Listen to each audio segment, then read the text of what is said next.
Ini gue akan breakdown strategi step by step gimana caranya kalian bisa dapetin 1 miliar pertama dari kripto, karena gue lihat ini adalah opportunity yang gue lihat sama seperti tahun 2020, dimana di 2023 ini 2024 ini adalah kesempatan kita untuk bikin kekayaan yang kalian nggak pernah akan bisa lihat. Mungkin udah banyak banget ya dari video gue yang selalu bilang bahwa krisis itu adalah kesempatan. Begitu ada krisis kita harus siap untuk take action, dan mungkin kalian udah ada yang nonton video gue juga sebelumnya, dimana di tahun 2020 kemarin itu gue berhasil mendapatkan pribadi 1 miliar sendiri dari saham. Nah, buat kalian yang belum punya 1 miliar, ini menurut gue justru adalah kesempatan yang terbaik. Dalam beberapa minggu belakangan, kita lihat banyak banget ya berita dari Wall Street Journal, dari misalnya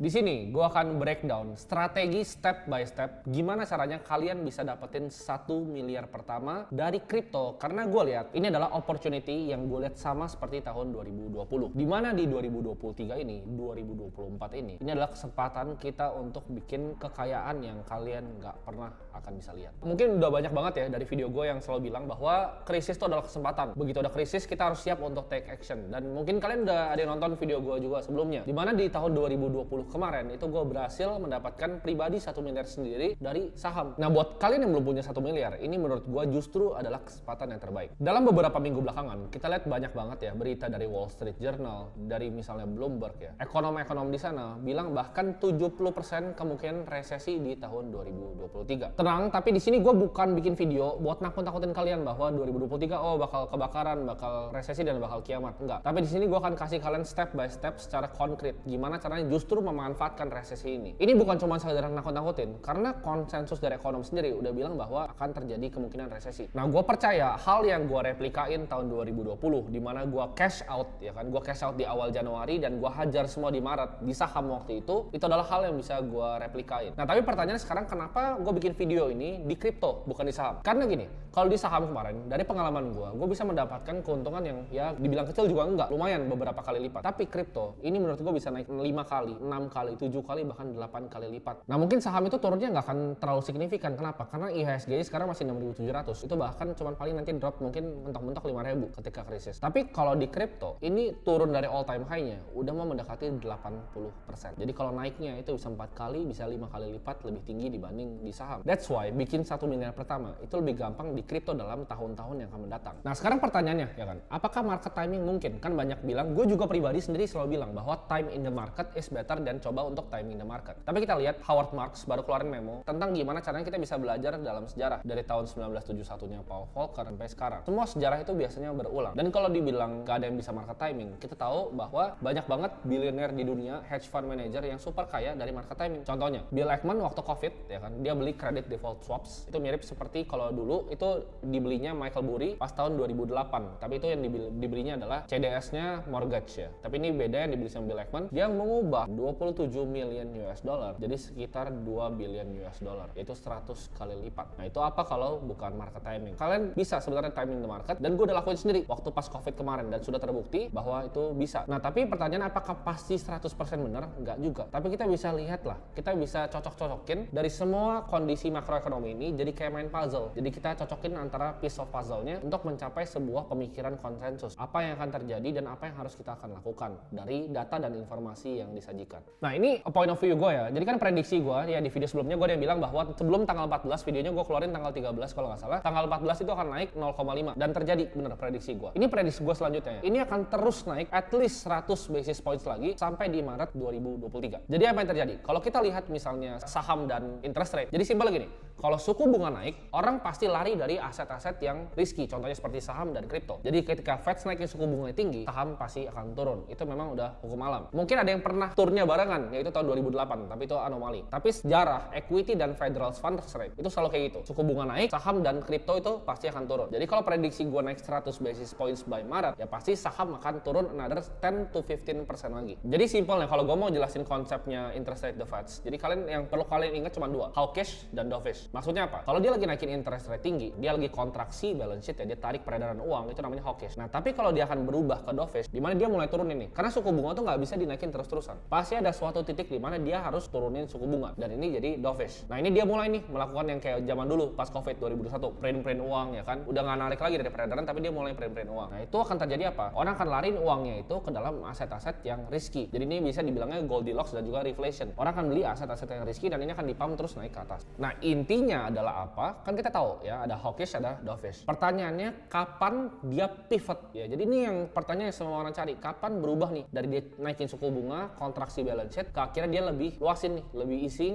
dia lebih turunin suku bunga. Jadi kalau dia naikin terus, itu market akan crash terus. Dan apa yang terjadi? Kalau misalnya terlalu tinggi suku bunganya, akan terjadi the Great Depression kayak 1930. Dan kita semua nggak ada yang mau itu, dan Federal Reserve juga nggak mau itu. Jadi at one point dia pasti akan mulai turunin lagi. Kan gue bilang Maret dia akan masih naikin sampai 100 basis point. Pertanyaan kapan dia akan turunin? Ini pandangan pribadi gue, dan prediksi gue adalah di akhir 2024. Karena tiap kali dinaikin suku bunga, kayak misalnya tanggal 14 kemarin Desember dia naikin suku bunga, itu biasa ada terjadi lag di market. Ya, jadi market tuh pasti ketinggalan. Kita nggak akan ngerasain dampaknya secara langsung. Tapi mungkin 6 bulan, 8 bulan akan baru berasa. Jadi kemungkinan dia akan turunin itu suku bunganya by akhir 2024. Kenapa kita harus peduli? Kita kan mau investasi di kripto. Kenapa kita harus peduli? Karena ada namanya korelasi antara pasar saham equity dengan kripto itu sangat interlink. Kenapa? Karena pemainnya sekarang udah banyak yang sama. Jadi kita harus ngerti nih, kalau Fed ngapain, saham bakal ngapain, dan kalau saham ngapain, kripto akan ngapain. Itu semua ada korelasinya. Nah, kita udah tahu nih, dia akan terus naikin interest rate dan dia akan turunin nanti di akhir 2024. Nah, game plan kita apa? Apa yang kita harus lakukan? Gue pribadi, gue keep cash sebanyak-banyaknya. Jadi gue akan hoarding cash. Kenapa? Karena sekarang cash is king. Harus simpen cash sebanyak-banyaknya. Jadi jangan dulu masuk di market, jangan dulu invest di saham, jangan dulu invest di kripto dalam jumlah yang banyak. Keep cash dulu. Karena kita belum lihat nih, gue belum lihat antara Fed ini mau pivot ya. Dia belum mau ganti ke dovish dalam waktu singkat karena dia akan terus naikin dulu sampai at least awal tahun depan. Nah, dan yang menariknya ya, kita tahu siklus Bitcoin halving kan, di mana reward untuk miner tuh dibagi dua. Ini akan terjadi di April 2024. Kalau tebakan gue bener, dia akan mulai berubah dari hawkish ke dovishnya itu setelah halving. Dan ini secara historical juga sama. Gak akan naik nih harga Bitcoin tuh di halving 2024, gak bakal naik. Gak mungkin di Aprilnya naiknya. Tapi biasa lag dia ya, 3 bulan, 4 bulan, 5 bulan, 6 bulan. Jadi bakal berbarengan nih siklusnya kripto yang udah terjadi selama beberapa dekade terakhir itu bakal ikut lagi. Jadi dua ya katalisnya. Satu, Fednya pivot, Bitcoinnya halving. Ini kripto bakal terbangnya gila-gilaan. Kalau saham kan cuma Fednya pivot doang terus terbang ya. Kalau kripto itu ada siklus halving ini yang terjadi cuma 4 tahun sekali. Jadi yang gue lihat sekarang, Bitcoin tuh pasti akan turun ke sekitar 12 sampai 13 ribuan dolar. Sedangkan Ethereum itu mungkin masih akan turun sampai 700 atau di angka 800 dolar. Atau mungkin bisa lebih rendah sampai ke 500 dolar. Tapi justru kita berharap akan hal itu. Semoga aset-aset turun supaya kita bisa sikat pas lagi diskon. Ini orang yang masuk ke kripto ya, mereka bingungnya nyari duit pas lagi bull market. Itu orang bodoh. Kalau yang ngerti siklusnya, bull market saatnya kita keluar. Nanti 2025, 2026 kita panen, kita keluar. Cari siklusnya lagi. Jadi yang sekarang kita lakukan adalah kita ngelihat nih. Kita perhatiin marketnya. Cari timing yang tepat untuk kita hajar semua uang kita. Jadi begitu nanti udah turunnya di area beli kita, baru kita masukin. Jadi jangan belinya sekarang. Karena ini masih akan terus turun. Boleh masuk sekarang, tapi jangan masuk semua amunisinya. Masih dicicil-cicil aja. Nah, tapi pertanyaannya kan, inti video ini adalah gimana caranya dengan semua informasi tadi ya, kita lakuin step by step plannya untuk dapetin 1 miliar pertama di kripto. Jadi ini gua akan breakdown semua gimana caranya untuk dapetin 1 miliar pertama. Ini adalah action plan-nya. Kita butuh ya dengan harga sekarang 450 juta di Bitcoin yaitu 0,5 Bitcoin dan 550 juta di Ethereum yaitu 11 Ethereum. Jadi 450 juta itu kalau misalnya gua ekspektasi Bitcoin tadi balik ke 900 juta dan 550 juta Ethereum itu kalau misalnya ekspektasi gua Ethereum itu naik ke 50 juta. Jadi tinggal dibagi aja. Kita butuh 11 Ethereum, kita butuh 0,5 Bitcoin. Nah, dengan harga sekarang kita butuh uang 312 juta untuk mencapai 1 miliar di tahun 2025. Tapi kalau Bitcoin turun ke angka 12.000 dolar ya, yaitu 0,5-nya itu akan cuma 93 juta. Dan Ethereum turun sesuai prediksi gue ke 700, itu akan cuma 10 juta per koin. Jadi kita cuma butuh 110 juta. Dan kita butuh 11 Ethereum tadi. Kita kalau misalnya turun ke 10 juta per koin, kita butuh uang 110 juta. Jadi totalnya 93 juta di Bitcoin dan 110 juta di Ethereum. Jadi angkanya lebih murah kalau kita beli nanti pas turun. Kalau lu belinya sekarang kita butuh 312 juta, tapi kalau kita beli pas turun nanti Bitcoin 12.000 dan Ethereum di 10 juta per koinnya, kita cuma butuh uang 203 juta. Nah, tapi mungkin kalian setelah dengar hitungan ini, kalian bingung, gue ngumpulin 203 juta itu di mana? Gimana caranya dapetin 1 miliar? Orang 203 jutanya itu nggak punya. Nah, kalian kalau dengerin kata-kata gue dari awal, yaitu kapan ini akan terjadi, itu masih lama, masih akhir 2024. Jadi buffer kalian tuh 2 tahun loh. Dari 2022 akhir ini, 2023 awal, setahun tuh sampai mungkin 2024 sampai akhir tahun lagi. Jadi masih ada 23 sampai 24 bulan. Lu tinggal bagi 203 juta kan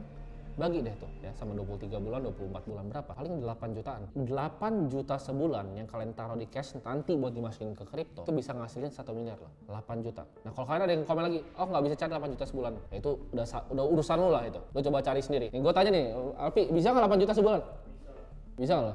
Bisa kan? Jadi kalau nggak bisa cari 8 juta sebulan, udahlah itu nonton video gue yang lain lah, nonton videonya siapa kayak gitu, dari 8 juta ya. Jadi buffernya itu 2 tahun. Gue pribadi, plan gue adalah gue kumpulin uang sebanyak-banyaknya untuk gue hajar nanti. Jadi gue tuh udah pusing sekarang nih untuk nyari duit. Sama dengan kalian harusnya. Jadi jangan pusing cari duit pas Bitcoin 18 juta, oh gue mau beli ikut-ikutan. Itu disikat lo sama market. Tapi cari pas lagi Bitcoin, Bitcoin lagi 200 juta nih, nah, baru sikat. Jangan sikatnya di atas, lo yang disikat nanti ya. Jadi kita cari uang di saat sekarang. Ini gue percaya dalam gue belajarin keluarga-keluarga yang bikin ibaratnya namanya generational wealth ya, kekayaan yang luar biasa gede kayak di zaman Renaissance dulu 800 tahun Medici family itu kontrol Vanderbilt, Andrew Carnegie dari railroad. Gue pelajarin semuanya. Mereka punya satu hal yang sama dari semuanya, yaitu mereka invest uangnya sebagian besarnya bikin kekayaan pertama itu di satu industri, dan industri yang growing. Dan gue percaya industri yang growing itu untuk gue pribadi, untuk bikin kekayaan generasi itu waktunya adalah di kripto dan sekarang. Jadi ini plan gue pribadi, gue akan ikutin plan ini tapi ya jumlah uang yang berbeda. Gue gak akan taruh cuma 8 juta gitu, gue akan taruh jauh lebih banyak. Tapi ini plan gue untuk bisa exit nanti di tahun 2026 dengan kekayaan yang gue gak pernah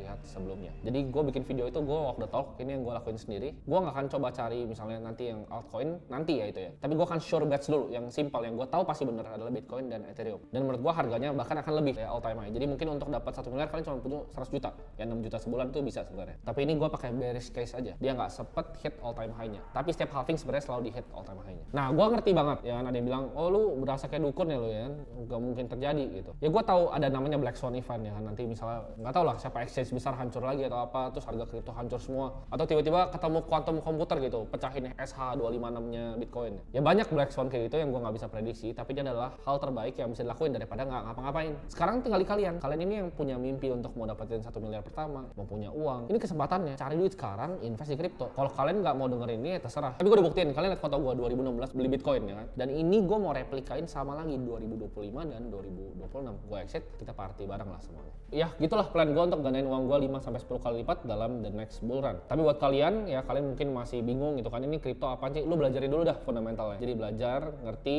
ya, tahu apa yang kalian beli, kripto itu apa, jenisnya apa, cara belinya gimana, belajarin dulu. Dan kalau udah, ikutin step by step yang gua kasih di sini. Jadi ini 1 miliar sebenarnya cuma judul aja. Lu nggak punya uang 100 juta, mau ngumpulin 100 juta, sama hitungnya cuma butuh uang 20 juta gitu kan. Yang gua harap dari video ini adalah gua bener-bener pengen kalian tuh bisa ikutan jadi kaya nanti di next cycle. Jadi jangan udah nonton video ini nggak action, nggak ngapa-ngapain, tetap hidup yang sama gitu. Udahlah, gua bukan Mario Teguh, gua nggak mau jadi motivator sini. Sampai jumpa semuanya di video selanjutnya. Bye bye.